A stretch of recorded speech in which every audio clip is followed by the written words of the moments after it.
Hi, I'm Dong-Yul Kim, professor at Korean National Diplomatic Academy.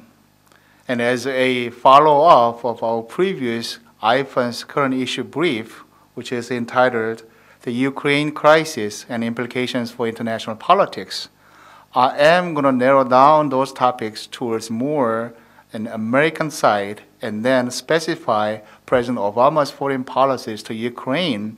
And if necessary, I added some of the few cases that Mr. Obama had in other parts of the world.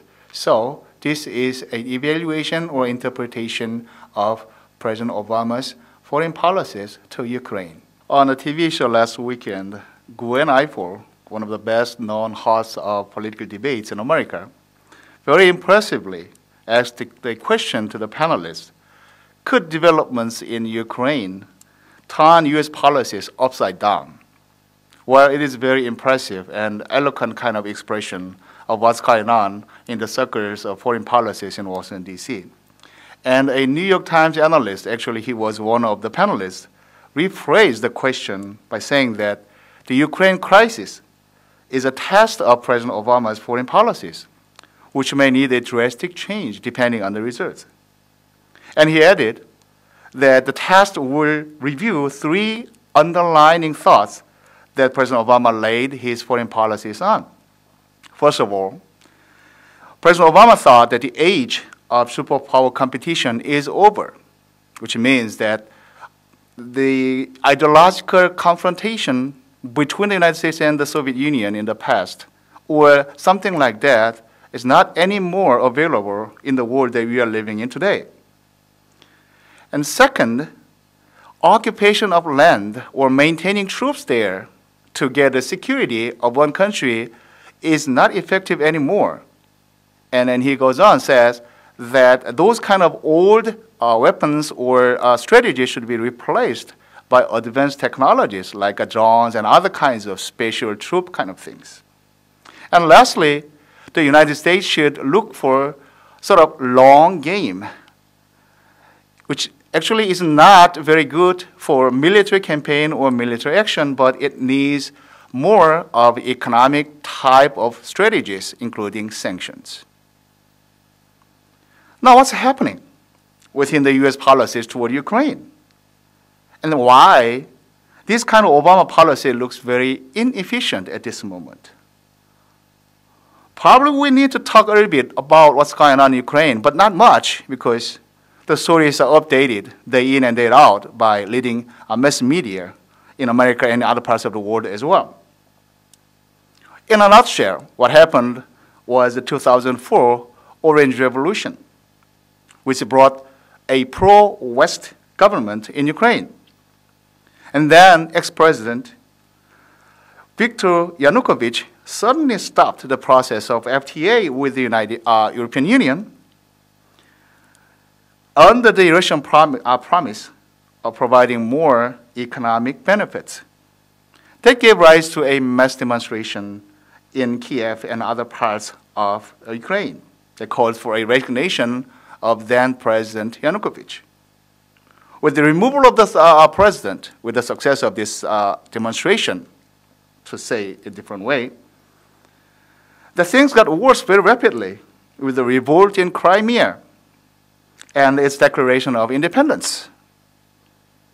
Get things even worse, Russia accepted the appeal of those Crimeans to be annexed to Russia, the old ruling part or territory of the mother country. And in addition to this independence of Crimea, separatists will actually spread its activities to eastern part of Ukraine. And then that calls for a kind of very strong and severe standoff between the United States/Europe and Russia. Now, why does it look like a failure of the U.S. foreign policy under President Obama? Or we may say practically, that is some sort of failure of the U.S. strategy for, quote, diplomatic resolution, unquote, or, quote, de-escalation, unquote, which I believe at this moment dominates the mood in the policy circles in Washington, D.C. For example, Senator John McCain says that the Ukraine crisis is a result of President Obama's feckless foreign policies. And following what he said, it is even destined to fail. If not fully credible, because there are so many other voices in Washington, D.C., such a pessimistic view is currently as strong as the supporting voices regarding the U.S. policies towards Ukraine. The critics even go further, that the U.S. may be giving a wrong hope to the Ukrainians by giving an unrealizable confidence that the U.S. would come rescue them when they in need of those helps from the United States. I'm not talking about in the case like a military intervention or actually a campaign by Russian troops, but also includes some sort of economic helps that might happen when Russia denied a provision of a discounted priced gas and other energy sources to Ukraine. And then many critics says that the U.S. is not able to give those helps if they need those kind of things from the country. And then how then we understand such a negative evaluation of President Obama's foreign policies? Understand meaning that what is the source of those negative views, and then what's going to be the future of those negative predictions? How valuable is that kind of evaluation for understanding the U.S. policies towards Ukraine? Well, first we may say that it is a matter of President Obama and his own policies. It is pro or against Mr. Obama in the United States. And I would say it is more of a domestic political thing. The American society is not as divisive as Ukraine or other underdeveloped countries in the world that we see in every continent. In America as well, there was a huge cleavage of opinions between Democrats and Republicans. And we may say that not exactly following the line of partisan division, but we may say that there is kind of very general division among the American public that divided the history of U.S. foreign policy. On the one hand, people preferred hawkish strategy to solve these many foreign policy issues in the world. And on the other hand, people would love more sort of dovish policies to solve the problems in the world. And we may rephrase with many kinds of things. We may say that powerful United States or righteous United States. Or we may say that it's some sort of diplomacy-based foreign policy or military-based foreign policy.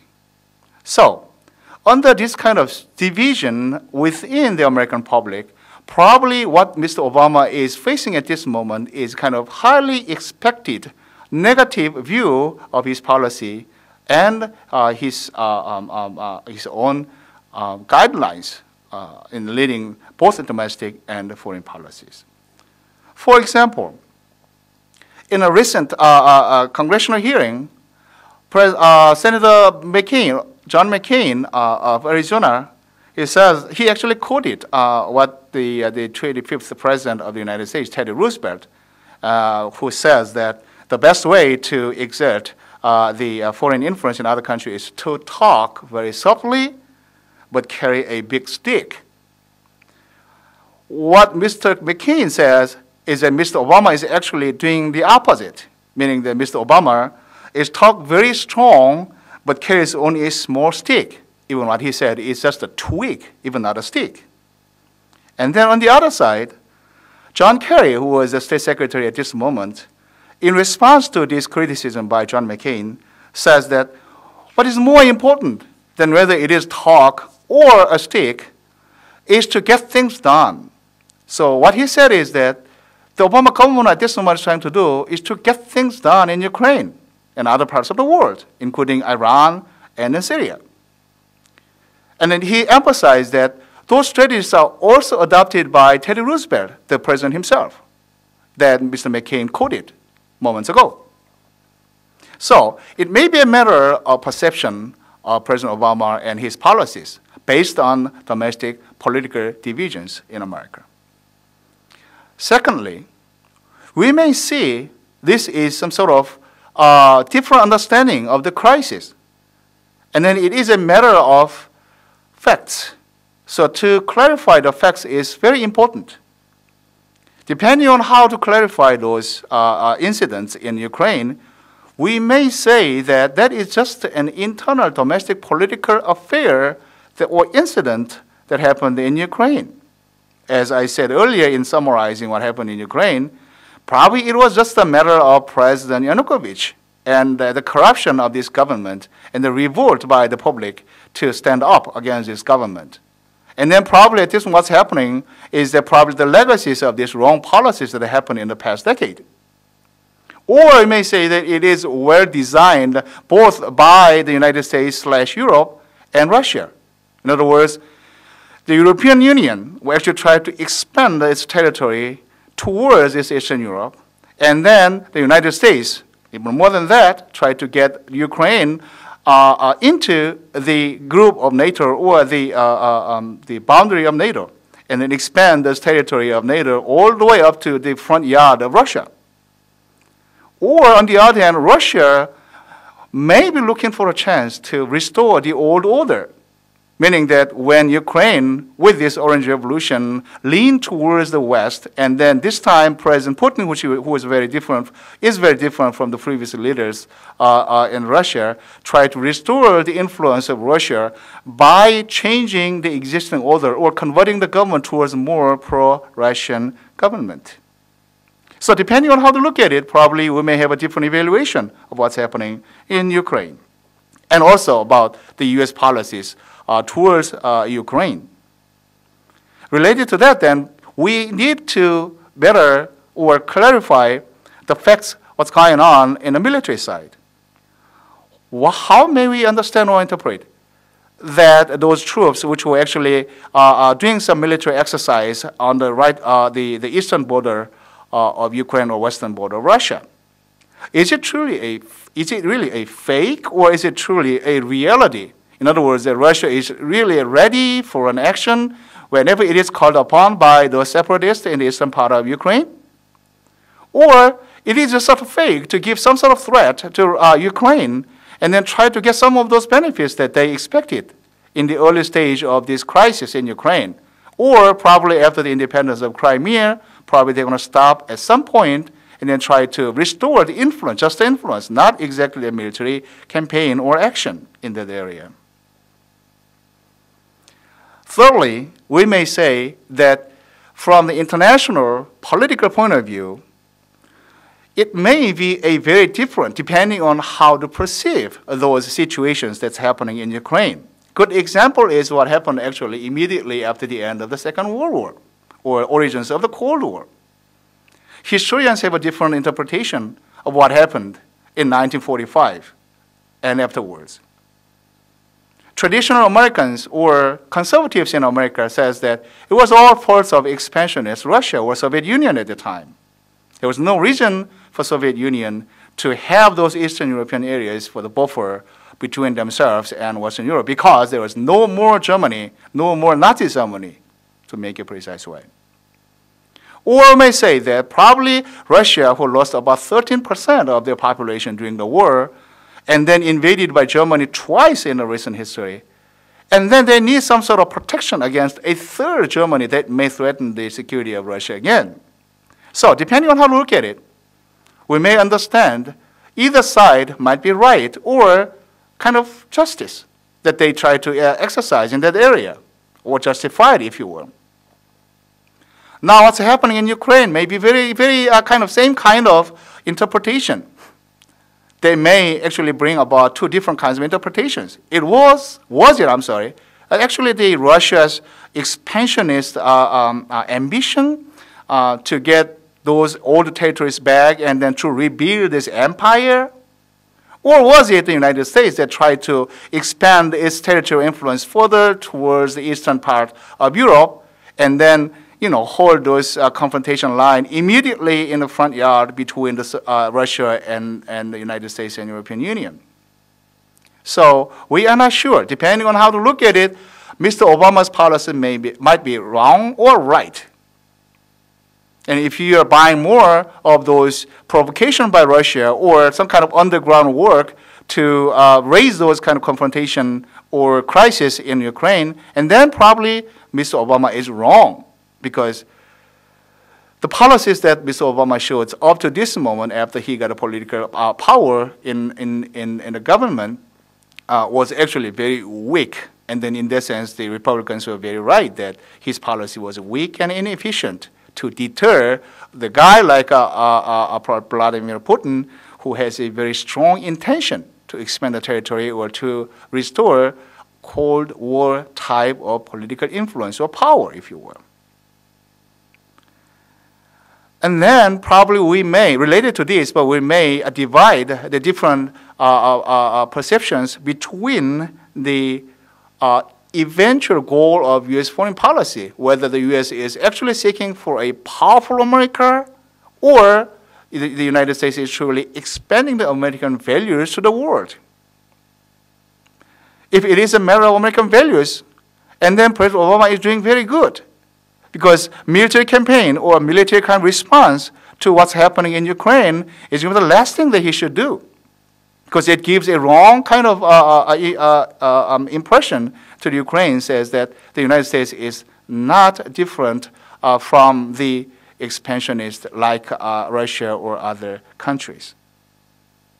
So still, it depends on, as I said, the interpretation of international political environments in that area. And then finally, it may need a different understanding about the effects of interdependence. It's very popular in the academic arena of international politics, says that interdependence, usually economic more than militarily, economic interdependence bring about militarily secure environments in the world, because they are interdependent and it's not easy to get who is winning and who is losing. But the opposite is actually happening in the Ukraine area. Ukraine is getting more dependent on Russia for energy, and then the European countries are getting more dependent on energy for Russia.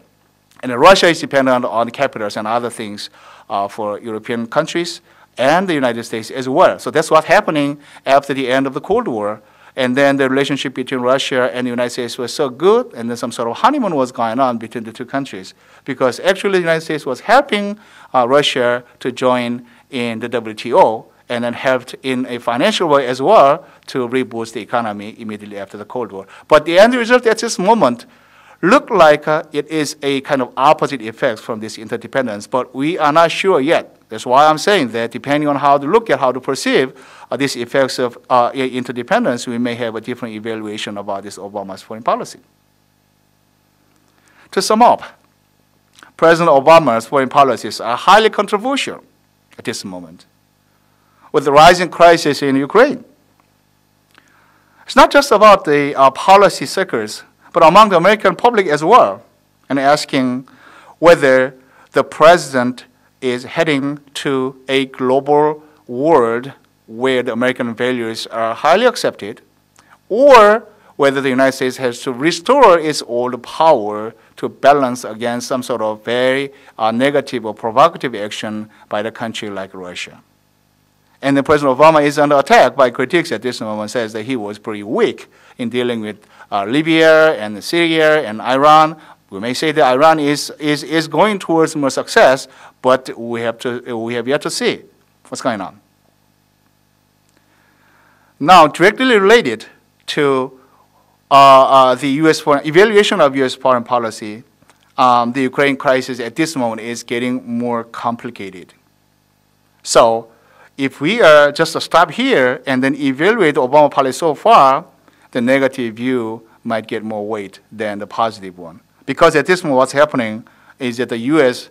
is having joint military exercise, naval exercise first with Bulgaria and Romania, and then landed some special troops in Lithuania days ago, and is scheduled to have joint military exercises with Poland as well. On the other side, Russia is actually increasing the number of troops on the eastern border of Ukraine, and they're getting themselves ready to intervene immediately whenever it is called upon by the Ukrainians.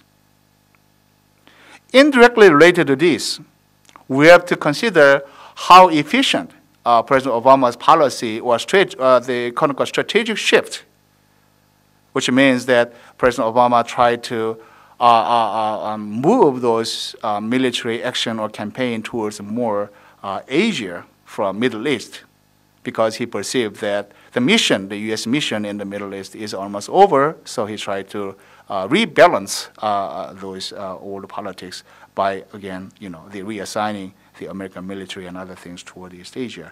And then many critics says at this moment that it might be wrong because the United States, number one, does not have resources to back up fully this rebalancing towards East Asia. And number two, it is actually not sustainable because inevitably this pivot to Asia strategy might provoke China and then end up with some sort of containment of China.